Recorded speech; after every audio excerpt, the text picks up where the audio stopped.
All right, taking a risk. Like I said, y'all gonna have to, really ground yourself right now because there's some things that are not clear about your relationship. That doesn't necessarily always have to mean a bad thing. It's just there's some things that you have to kind of conquer in regards to fears, in regards to discomforts, in regards to insecurities. And I think there's a lot of things that have to be addressed before you can, just commit. Because we saw the Hierophant and the Moon, and those two together is like, okay, during the craziest time of your life, can you find some reason to stabilize? Can you stabilize yourself? And it's hard right now considering Uranus is actually in your sign 0 degrees, maybe even 1 degrees now. I can't remember if he shifted or not, but he's up in there. He's up in there having a party. But the thing is that with that kind of craziness and that kind of shift, that sort of unexpected, merge, right? Unexpected energy that the Uranus usually drums up. There's a lot of things that you're going to have to kind of be ready for, to kind of be on guard for. And not necessarily to resist, but more to understand what's happening and to adjust accordingly. Because the Hierophant is the fifth card of the major arcana, but that also talks about structure, organizations, boundaries, commitment. They talk about all those things. And the thing that's interesting to me is that it's a contradiction, that card, in my opinion. Because usually you change what you need to change, so then you can stabilize based off of that change. This is the same difference. And what it looks like in this relationship is like, yeah, you got somebody new, but you're going to have to leave some behind, some of the old habits and behaviors that don't really work now with this relationship. Not saying that they're like the devil energy, that's the things that take your power away, but these are beliefs, these are things that you've had, you've been accustomed to doing for forever, that, they just, policies have changed, the world has changed, your world has changed. There's got to be new rules to accommodate this new beginning, right? This new energy. So it makes sense. So the underlying energy is about you. The King of Pentacles is all about you. Now, at the same time, it could indicate that here, this could also just indicate that this is about stabilizing. This is about centering yourself. This is about feeling grounded and grounding yourself, grounding the people around you, or at least being a grounding force for other people to at least be able to ground themselves with you or around you. But really, the King of Pentacles is only going to be focusing on grounding himself, and that is the best source of grounding that anybody can ever have. One person must be grounded. And right now, the King of Pentacles has a lot to do, has a lot of research to do, has a lot of looking at the details to do, have a lot of things to look, has a lot of things to look into in regards to what is of value to him and what isn't, right? So why we have the King of Pentacles as the underlying energy? Well, the seven of Wands. It's interesting because Aries got the the Hermit in the Seven of Wands, and you guys have the King of Pentacles in the Seven of Wands. I think it's more to pursue happiness rather than to protect yourself, okay? Because right now, it's not necessarily, I don't think you guys are being the King of Pentacles. The reason why the King of Pentacles is coming up because you're protecting yourself. It's more of like being ready to go, being ready to just kind of, take on the next challenge. You know what I mean? Because it has been a little bit of protection that y'all have been doing. But with this situation, I feel like it's more of having the confidence to go for what you want. Okay? Because look, new lovers, and then the Seven of Swords being the challenge, that means this issue's taking a risk right now. Because, right? What do we see? The Moon.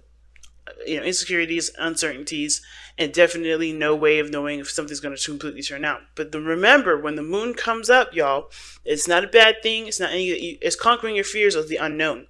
What you don't know may or may not hurt you. But the thing is like, it's not about what you don't see coming. It's about how you handle yourself through the day-to-day and how you stabilize yourself. Because if you don't stabilize yourself, if you don't center yourself, if you don't ground yourself, there's going to be a lot of unseen, unpredictable stuff that hits you, and you're not ready for it. It's just all about being ready for the crazy, but not anticipating it. Do you get what I'm saying? It's really weird because you're not sitting there with your wand ready to fight somebody. You get what I'm saying? Just knowing that you have the skills to take care of yourself if somebody does challenge you, right? So it's like that. Let's go ahead and start looking at this reading here. We're going to start with this person over here. This person has the Six of Wands in their mind plane. That's good. This person definitely feels very proud of themselves, very proud of the relationship, I think. Now, this person also sees success in the relationship as well. They've been putting in a lot of work, as you can see.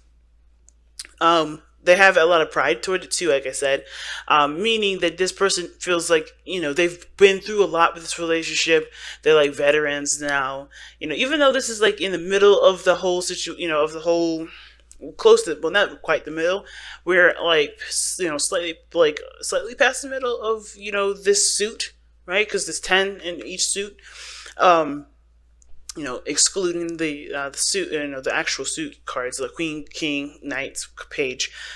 This is like, hey, I've been through a lot. I've been through enough to kind of know what the hell I'm doing.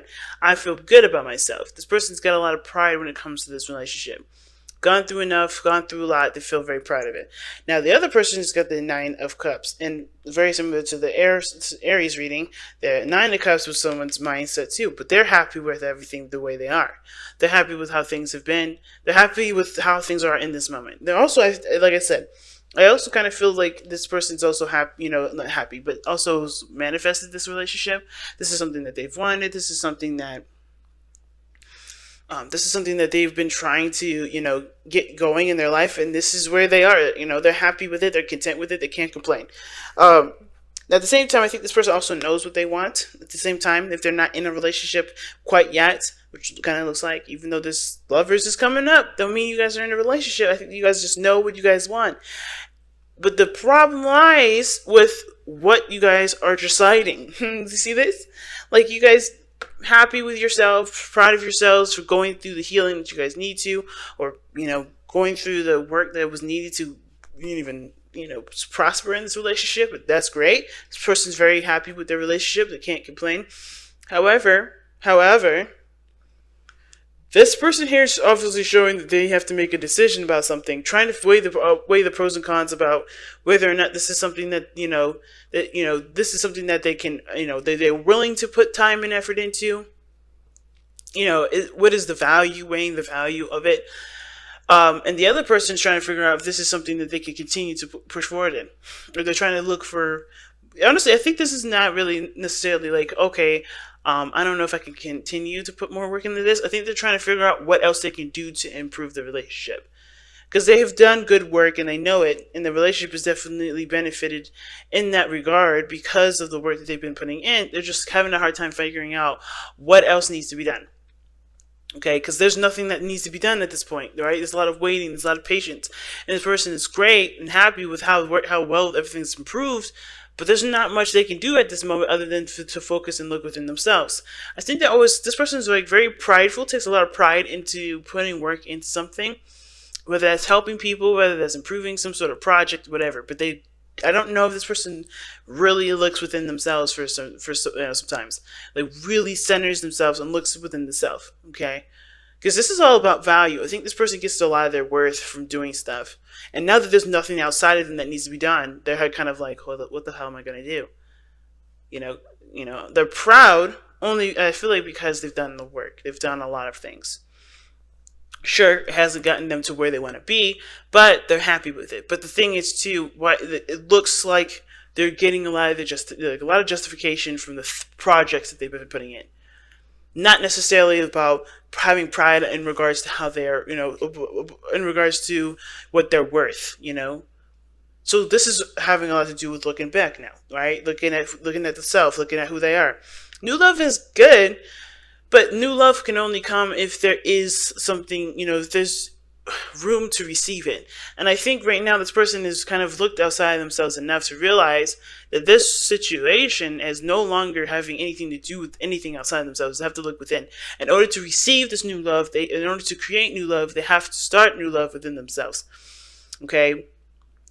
And the same goes with this individual here. They're looking at, the weighing the pros and cons. That's why I see the Two of Pentacles as. I know sometimes people say it's juggling situations, juggling two people. I'm not seeing no cheating. But what I am seeing, though, is this is like them trying to figure out, weighing the pros and cons of whether or not this is something that is, good for them or not, rather than looking at what they want. Like I said, they know what they want already. The Nine of Wands, the Knight of Cups indicates that. And I feel like at the same time, it's like, remember what you want to do. Remember what you want to pursue. Remember what your dream is. Is any of these options, are these options here presenting you with what you want. Now, at the same time, with Two of Pentacles being juggled like that, I kind of get a sense that this person may be procrastinating. Trying to keep the balance of a situation, hoping some situation would pass, some situation would come up, but then it's not going to pass because they're, this is something that they want. This is, at the end of the day, this is about pursuing what makes you happy, by investing the time into what your heart's desire is. And this person may be procrastinating with the Two of Pentacles. But the reason why the Two of Pentacles is even coming up for this person, as well as the Nine of Cups, is we have the Five of Swords. Okay? So the Five of Swords is something that's a little bit difficult to read sometimes, considering the circumstances. But I don't think there's any fighting or any brawling. I think there's a lot of people that have felt defeated in their last endeavors, their last ventures and relationships. And I think this person's definitely taken the road of, okay, well, only do what makes me happy, and that's it.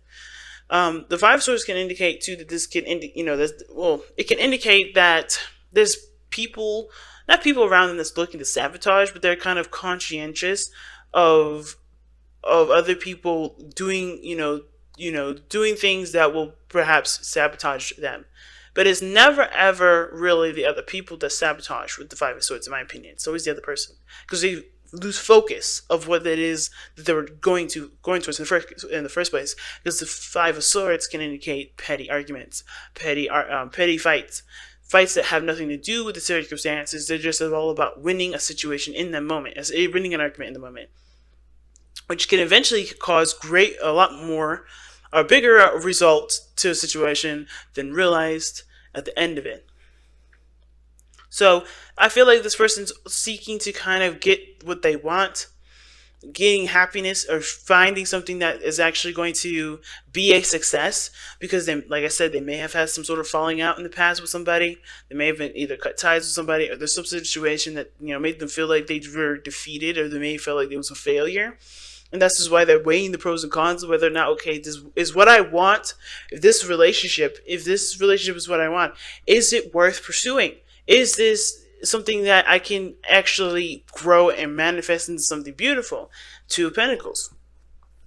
Because they don't want to put their time and effort into something or into someone just to be feeling defeated all over again. Just to feel like they've lost out or they missed out again.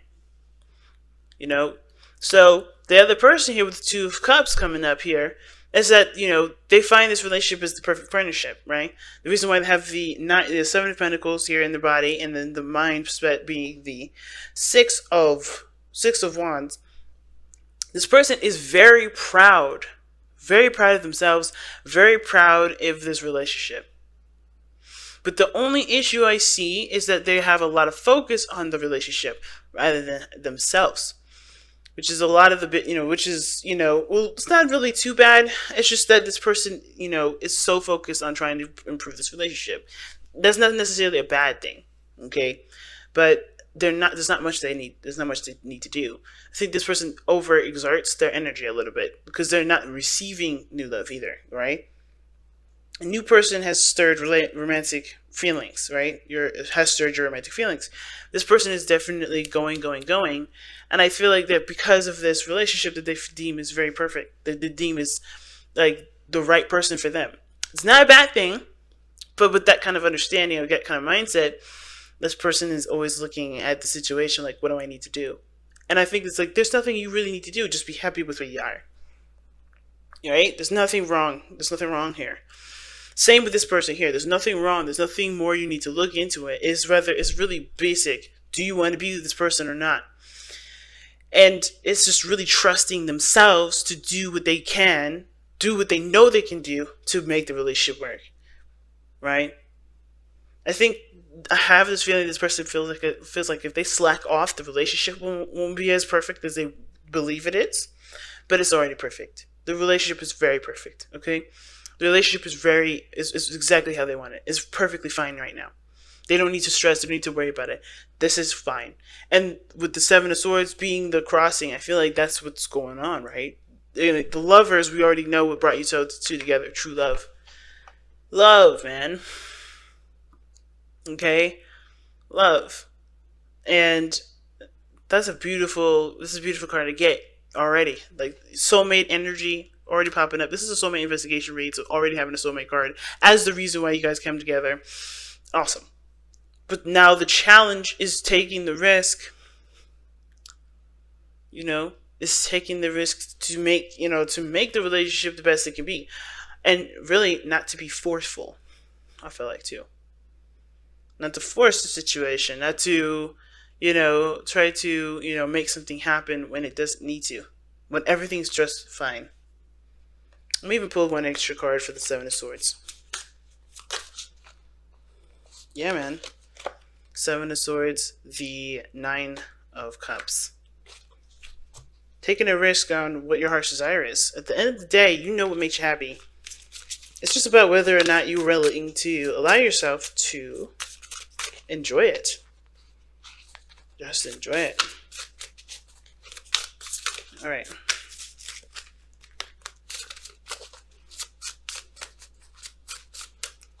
Alright, so you guys have surrender your belief in not secrecy, it's scarcity. Ooh, scarcity. Alright. The universe. Okay. I was smelling some sage there for a second.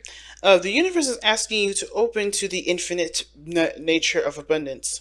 In this way, you can remove blocks in your life and succeed beyond your wildest dreams. Like I was saying, don't be like, hey man, everything's perfectly fine right now. What is there needed? What extra stuff is needed to be done? Blocking yourself by trying to figure out if this is something worth pursuing when you already know it is, or knowing what it isn't, right? For you, you already know the truth. What makes you happy? This relationship. Regarding the relationship, this is what this is about. The mind plane. It makes you happy. Why not continue? Why not just allow it to just, why don't you allow yourself to just enjoy it? And then at the same time, what other work needs to be done? Why can't you just enjoy the moment? Why can't you just be in the moment? Don't worry about what needs to be done at this moment. Worry about how you've been enjoying it. Where have you been delegating or pushing your time into? You know what I mean? Have you been spending time with this person?